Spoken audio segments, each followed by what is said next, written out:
जय जय श्री कृष्णा, जय जय श्री राधे राधे। भाद्रपद शुक्ल एकादशी पौराणिक कथा, परिवर्तनी एकादशी की कथा। परिवर्तनी एकादशी व्रत कथा। युधिष्ठिर कहने लगे कि हे भगवान, भाद्रपद शुक्ल एकादशी की क्या नाम है, इसकी विधि तथा इसका क्या महत्व है, कृपा करके कहिए।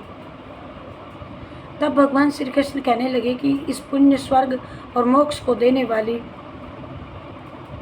तथा सब पापों का नाश करने वाली उत्तम वामन एकादशी का महत्व मैं तुमसे कहता हूँ, तुम ध्यान पूर्वक सुनो। ये पद्मा परिवर्तनी एकादशी जयंती एकादशी भी कहलाती है। इसका यज्ञ करने से वाजपेयी फल का यज्ञ का फल मिलता है।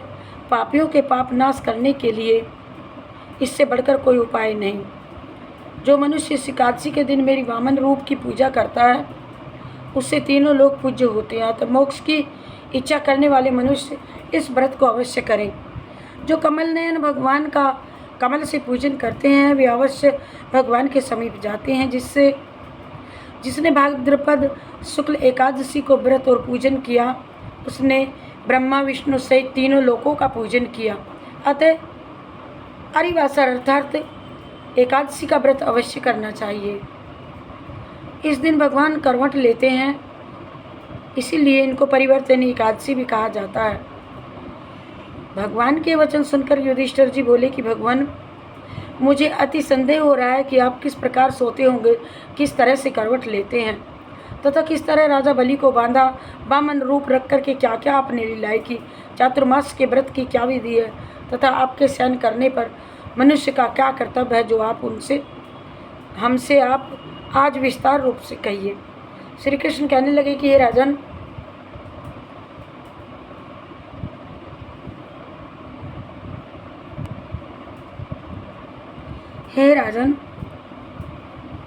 त्रेता युग में बलि नामक एक दैत्य था।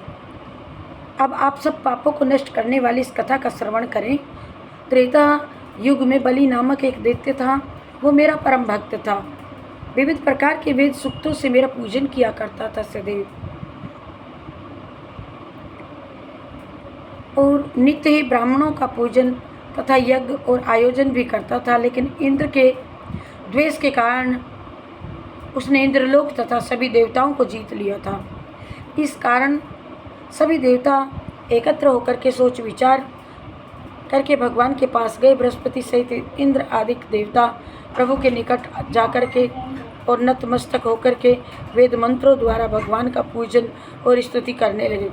अतः मैंने वामन रूप धारण करके 5वां अवतार लिया और फिर अत्यंत तेजस्वी रूप से राजा बलि को जीत लिया।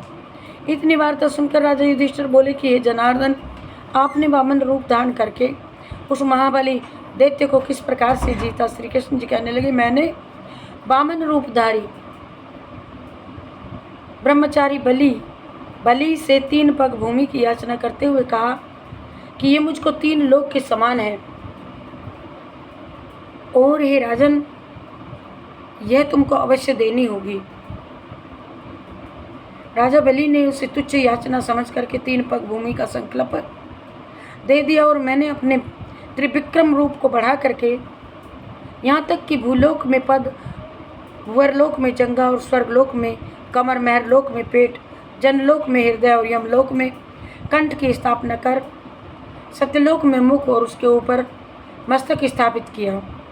सूर्य, चंद्रमा आदि सब ग्रह, गण, योग, नक्षत्र, इंद्रादिक देवता और शेष आदि सब नाग गणों ने विविध प्रकार के वेद सूक्तों से प्रार्थना की।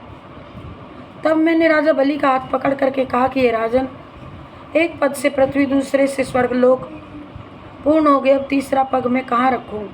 तब बलि ने राजा के सामने शीश झुका लिया, अपना मस्तक रख दिया, जिससे मेरा भक्त पाताल को चला गया।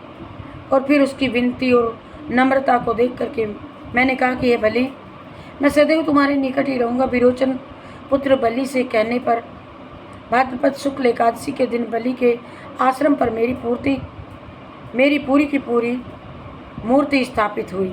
इसी प्रकार दूसरी क्षीर सागर में शेषनाग के पृष्ठ पर हुई। हे राजन, इस एकादशी को भगवान शयन करते हुए करवट लेते हैं, इसीलिए तीनों लोकों के स्वामी भगवान विष्णु का उस दिन पूजन करना चाहिए और इस दिन तांबा, चांदी, चावल और दही का दान करना उचित है। रात्रि को जागरण करना अवश्य चाहिए और जो विधि पूर्वक इस एकादशी का व्रत करते हैं वे सभी पापों से मुक्त होकर के स्वर्ग में जाकर के चंद्रमा के समान प्रकाशित होते हैं और यश को पाते हैं। जो पाप नाशक इस कथा को पढ़ते हैं, सुनाते हैं, उनको हजारों अश्वमेघ यज्ञ का फल प्राप्त होता है। जय श्री कृष्णा, जय जय श्री राधे राधे। जय श्री कृष्णा, जय जय श्री राधे राधे। जय श्री कृष्णा, जय जय श्री राधे राधे। आप सभी भाई बहनों को मैंने ये कथा सुनाई। कथा को ज़रूर लाइक, सब्सक्राइब, शेयर, कमेंट करना और चैनल को भी सब्सक्राइब कर लेना। हर हर हरे हर हरे हर।